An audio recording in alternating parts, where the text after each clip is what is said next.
আসসালামু আলাইকুম রহমতুল্লাহ, আশা করি সবাই ভালো আছেন। আজ আমরা চলে আসছি জামালপুর। আর জামালপুর আসছি হচ্ছে, আপনারা গত ভিডিওতে দেখেছিলেন জামালপুর আমরা আসছিলাম একটা মসজিদের কাজের জন্য, যে মসজিদটা খুবই ভাঙাচোরা জীর্ণশীর্ণ একটা মসজিদ। রোদে বৃষ্টিতে ভিজে এই মসজিদটিতে তারা নামাজ পড়তো। এখানকার মানুষজন এরকম আল্লাহওয়ালা মানুষ যে তারা জামাতে নামাজ পড়তো। কিন্তু এখান থেকে আরেকটু দূরে আরেকটা মসজিদ আছে, সেই মসজিদটিতে তাদের একটু সময় লাগতো। যারা হচ্ছে এই এলাকার মুরব্বী মানুষজন আছে তারা তো এত দূর যাওয়া সম্ভব না। কেউ তেরপোল এনে দিছে, কেউ ভাঙা টিন দিছে, যার যার সামর্থ্য অনুযায়ী দিয়ে এই মসজিদটিকে তারা নির্মাণ করছিল।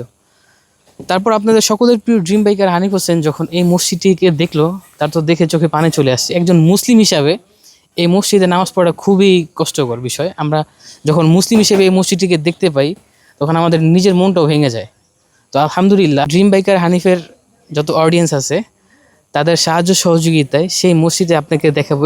তুমি দেখে একটু দাঁড়াও। মসজিদটিকে আপনারা দেখাবো, আপনারা দেখে খুবই খুশি হবেন। আমরাও দেখে খুবই খুশি হয়েছি যে আল্লাহ তাআলার ঘরের জিম্মাদার আল্লাহ তাআলা এত সুন্দর করে এই ঘরটিকে ব্যবস্থা করছে। আপনি একটু দেখেন, বন্ধু আসে একটু দেখাও, দেখেন। সুবহানাল্লাহ, মাশাআল্লাহ। এই হচ্ছে সেই মসজিদটি, খুবই জীর্ণশীর্ণ ভাঙাচোরা মসজিদ। এটা হচ্ছে সেই মসজিদ। আলহামদুলিল্লাহ, আপনারা দেখেন। বন্ধু এদিকে এসো। মসজিদের কাজ এখন আলহামদুলিল্লাহ চলমান, মসজিদের কাজ চলতেছে। এখানে হচ্ছে রাত দিন ভোর তারা কাজ করতেছে যাতে আল্লাহ তাআলার ঘর যাতে তাড়াতাড়ি তারা কমপ্লিট করে দিতে পারে আমাদের কাছে। এই মসজিদের যাতে খুবই তাড়াতাড়ি জামাতে অংশগ্রহণ করতে পারে এলাকার মানুষজন। আর দুঃখিত, আমরা জানেন ড্রিম বাইকার হানিফের সাথে আমরা চট্টগ্রাম গেছিলাম, বন্যা কবলিত অঞ্চলে, যেখানে চট্টগ্রামের ভাই বোনেরা খুবই অসহায় অবস্থায় ছিল। আমরা সেখানে গেছিলাম, এজন্য এই মসজিদটির আপডেট আমরা দিতে পারিনি।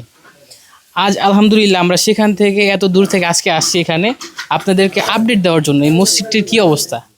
তো আলহামদুলিল্লাহ আমাদের এই মসজিদটির কাজ হচ্ছে 45%-এর মতো আলহামদুলিল্লাহ কমপ্লিট হয়েছে। এটা একমাত্র সম্ভব হচ্ছে আপনাদের কারণেই। আপনারা পাশে ছিলেন দেখে ড্রিম বাইকার হানিফের সাহায্যে ইনশাল্লাহ আমরা আলহামদুলিল্লাহ এই কাজটি আমরা করতে পারছি। আল্লাহ শুক্রিয়া। আপনারা দেখতে পাচ্ছেন এখানে প্লাস্টারের কাজ হচ্ছে। আমাদের মিস্ত্রি ভাইয়েরা দিন রাত মিলে এখানে কাজ করছে। আমাদের যাতে বৃষ্টি না আসে এই জন্য আমরা তেরপোলের ব্যবস্থা করে দিছি, যাতে বৃষ্টি হলেও যাতে মিস্ত্রি ভাইয়েরা কাজ করতে পারে। আমাদের মসজিদের কাজ আল্লাহর রহমতে যাতে চলমান থাকে, যাতে কাজের মধ্যে ব্যাঘাত না ঘটে, এজন্য হচ্ছে আমাদের তেরপোল আমরা টানাই দিছি। আলহামদুলিল্লাহ এই মসজিদটিকে দেখে আমি এত আবেগ আপ্লুত হয়ে গেছি যে আপনারা দেখে খুশি হয়ে যাবেন। আমাদের মিস্ত্রি ভাইরা দিন রাত মিলিয়ে এই কাজ করতেছে। একটু দেখো কত সুন্দর ফিনিশিং দিছে, একটু দেখেন। আপনাদেরকে মসজিদটা চারপাশটা একটু ঘুরিয়ে দেখাই, তাহলে আপনারা বুঝতে পারবেন আল্লাহর রহমতে মসজিদটা কত সুন্দর কাজ হয়েছে। কাজ খুবই সুন্দর হয়েছে আলহামদুলিল্লাহ। আপনারা যদি একবার কাছাকাছি এসে দেখতে পারতেন তাহলে বুঝতে পারতেন যে আলহামদুলিল্লাহ মসজিদের কাজটি কত সুন্দরভাবে কমপ্লিট হয়েছে। আমরা একটু হানিফের সাথে একটু এই বিষয়ে কথা বলি। ভিতরে না যায়, পানি যেন বাইরে বের হয়। তোর কাছে কেমন লাগতেছে মসজিদটা? এটা দেখে আমার তো খুব ভালো লাগতেছে। আমার হৃদয় ভরে গেছে, জানো না সুমন, এত পরিমাণ খুশি আমি এটা ভাষায় প্রকাশ করার মতো না। আজকে যে চট্টগ্রাম থেকে আমরা জার্নি করে এখানে আসছি প্রায় 500 কিলো প্লাস। তো 500 কিলো প্লাসের মধ্যে আমি নিজেই ড্রাইভ করছি, দেখছি তো আমার শরীরে কোনো এনার্জি আছে? এনার্জি নেই। কিন্তু মসজিদটা যখন আমি দেখি আমি কোত্থেকে যে এনার্জি পাইছি আমি নিজেও জানি না। আমি সাথে সাথে মানে ইনস্ট্যান্ট আমার এনার্জি চলে আসছে, মানে কিভাবে আসলাম নিজেও জানি না। মানে যখন আমি এটা দেখছি, কারণ আমরা এর আগে যখন মসজিদের জন্য কেনাকাটা করি রাতে, টিন না সরি মানে যে ইট, তারপর বালু, সিমেন্ট, এইগুলো যখন কেনাকাটা করি ওই দিনকার রাতেই তো আমরা চট্টগ্রামের মধ্যে রওনা দিলাম। পরের দিন সকালবেলা কাজ ধরার কথা ছিল। পরের দিন সকালবেলা কাজ ধরছি, আমরা মাটি করলাম আর কি। মাটি খনন করলাম। দেন ওই দিন রাতে আমরা চলে গেছি চট্টগ্রামে। তো কাজটা কিভাবে হচ্ছে না হচ্ছে, কেমন দেখাচ্ছে আমি নিজেও জানি না। বাট আজকে হঠাৎের মধ্যে 5 দিন পরে আসলাম, এসে আমি নিজেকেও বিশ্বাস করতে পারতেছি না এটা কি। এখানে ওই ছোট মসজিদ ছিল, জীর্ণশীর্ণ মসজিদ ছিল এখানে, সেই অবহেলিত মসজিদটা আমি নিজেই চোখে বিশ্বাস করতে পারতেছি না। বিশ্বাস করবেন নাকি জানি না। ভালো হয়েছে 5 দিনের মধ্যে কিন্তু মিস্ত্রি ভাইরা কিন্তু খুব সুন্দর কাজ করছে। মিস্ত্রিদের যে ত্রিপাল দিছে উপরে, রাত 12টা নাই 1টা নাই, সবসময় কাজ করবেন আপনারা। মসজিদের কাজও অবহেলা থাকবে না। হ্যাঁ কি বলেন? হিসাব? আচ্ছা আচ্ছা। টাকা এর আগে কত দিয়েছিলাম আমি যখন চট্টগ্রাম যাই? আপনি 30,000। হ্যাঁ, তারপর আবার ওই দিন কত দিলাম? 30,000 থেকে আমার 1100 টাকা ছিল, আবার পাঠাইছিলেন 30,000, আবার পরে 30 পাঠাইছি। হ্যাঁ 450 আচ্ছা টাকা। রাখেন, আমি আচ্ছা আমি ঠান্ডা মাথায় দেখতেছি, অসুবিধা নাই। তো আমরা উপরে ত্রিপাল দিছি। আপনি একটু লাইট দেখান সাদ্দাম ভাই। মানে হ্যালোজেন লাইটের ব্যবস্থা করছি এখানে, জুম করে দেখান, হ্যালোজেন লাইটের ব্যবস্থা করছি। এই কারণে লাইটের ব্যবস্থা করছি যে রাতে অন্তত 1টা নাই 2টা নাই রাত 12টা নাই সবসময় তারা কাজ করবে, মসজিদের কাজে যেন কোনো অবহেলা না থাকে। দ্রুত সম্ভব মসজিদটা আমরা রূপান্তরিত করব খুব সুন্দর আকৃতিতে, আর এত সুন্দর হবে আমার কল্পনার বাহিরে। আর সব থেকে বড় কথা, আল্লাহ পাক আমাকে দিয়ে এত বড় একটি কাজ করাবে, এটা আমি আসলে অবাক অবাক এই কারণেই, মানে আমি আসলে গর্বিত, মুসলিম হিসেবে গর্বিত আল্লাহ পাক।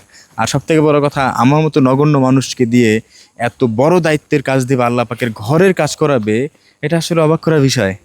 এটা আমি শুকরিয়া আদায় করতে করতে মানে কিভাবে যে আমি বুঝাবো, লক্ষ কোটি শুকরিয়া আদায় করলেও মনে হয় শুকরিয়া আদায় করা শেষ হবে না। কারণ আমি একটা নগণ্য মানুষ, পাপী বান্দা, আমি আমাকে দিয়ে এত সুন্দর কাজ করাবে, এটা আসলে অবাক করার বিষয় না? এটা ভাগ্যবান না আমি খুবই ভাগ্যবান, খুবই, মানে বলে বোঝানোর মতো না যে আল্লাহ পাক আমার ভাগ্যটা কত ভালো রাখছে।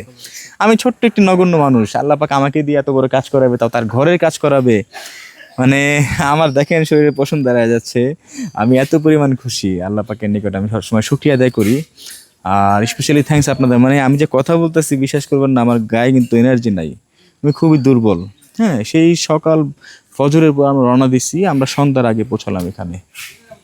সারাটা দিন আমরা এই ড্রাইভ করে এখানে এসে মসজিদের কাজ আবার দেখতেছি আমরা, তারপরও আমি ভিতর থেকে শান্তি অনুভব করতেছি।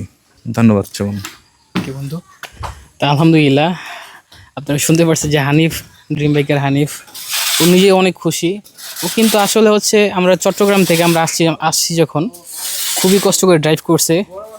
আপনারা সকলে জানেন, আপনাদের সবার প্রিয় ড্রিম বাইকার হানিফ হোসেন যখন চট্টগ্রামের বিষয়টা জানতে পারছে যে বন্যায় ক্ষতিগ্রস্ত মানুষ খুবই অসহায় এই মুহূর্তে, তখন সে অন্য কিছু চিন্তা ভাবনা না করে সে সাথে সাথে আমাদের সবাইকে নিয়ে চট্টগ্রামের উদ্দেশ্যে রওনা দিল। তখন হচ্ছে রাতের 1টা বাজে, তাও কিন্তু অনেক ঝড় বৃষ্টি হতেছিল। সেই ঝড় বৃষ্টি উপেক্ষা করে সে আমাদের নিয়ে চট্টগ্রামে রওনা দেয়। তারপরে আমরা চট্টগ্রামে যখন যাই, সেখানে হচ্ছে আমাদের যে আজাদ মামুর সাথে দেখা হয়, FI রবিন ভাইয়ের সাথে দেখা হয়, রিয়াদ ভাই আমাদের সাথে থাকে। এখানে বন্যার ত্রাণ প্যাকেটিং করে সারা রাত কিন্তু আমাদের ঘুম হয়নি ঠিক মতন।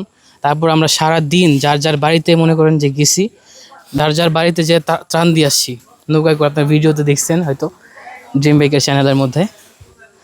2-3 দিন ওইখানে স্টে করার পরে, মানুষের সাথে সাহায্য সহযোগিতা করার পরে, তারপরে আজ আমরা সেই 500 কিলোমিটার প্লাস রাস্তা অতিক্রম করে আবার জামালপুরে আসছি আপনাদের মসজিদের আপডেট দেওয়ার জন্য।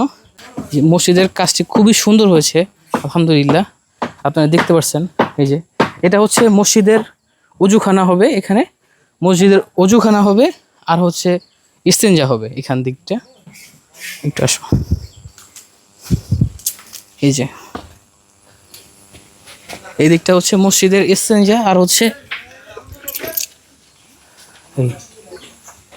আর এটা হচ্ছে আমাদের মসজিদের মিম্বার, যেখানে ইমাম সাহেব দাঁড়িয়ে নামাজ পড়বে। এটা হচ্ছে মিম্বার, খুবই সুন্দর হয়েছে আলহামদুলিল্লাহ। কাছে আসলে বুঝতে পারতেন যে কতটা সুন্দর লাগতেছে মসজিদটা আলহামদুলিল্লাহ। কাজ কমপ্লিট হয়েছে, আপনাদেরকে দেখাতে পারছি আলহামদুলিল্লাহ। মসজিদের যখন আরেকটু কাজ হবে ইনশাআল্লাহ, তখন হচ্ছে আপনাদের নতুনভাবে আমরা ইনশাআল্লাহ আপডেট দেওয়ার চেষ্টা করব। সবাই ভালো থাকবেন। আসসালামু আলাইকুম রহমতুল্লাহ।